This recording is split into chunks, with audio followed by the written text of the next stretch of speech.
Hello po, magandang gabi po sa inyong lahat. Andito po ako ngayon sa aking YouTube channel, dito sa I'm Danilo Manuel. Ngayon, meron po akong nabasa po sa sinabi ni Ferdinand Marcos. Ito po ang sabi niya sa mga korap. 2 days to go before Marcos SONA. Bukas na po ang SONA ni President Marcos. Sana po ay alalayan po natin sa bukas dahil po wala po sana magkaroon mga bomb threats sa Sandigan Bayan. He is a close statement during the 2023 State of the Nation address SONA. President Ferdinand Marcos Jr. said that head administration cannot tolerate corruption.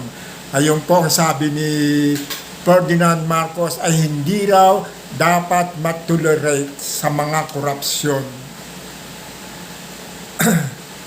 Impotence in government as part of the promise of a bagong Pilipinas. Yan na po ang sabi ng ating Pangulo.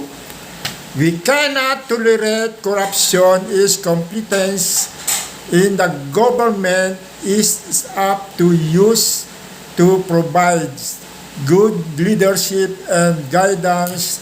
Dumating na po ang bagong Pilipinas. Ayan po ang sabi ng ating presidente. Sana po suportahan po natin siya sa Kongreso para po makapasok po ang mga bisita sa Kongreso at wala po sana mangyari na sakuna. Dahil mahal po natin ang ating Pangulong Ferdinand Marcos. Dahil po ay siya po ang tumulong sa atin lalo na po sa West Philippine Sea. Maraming salamat po.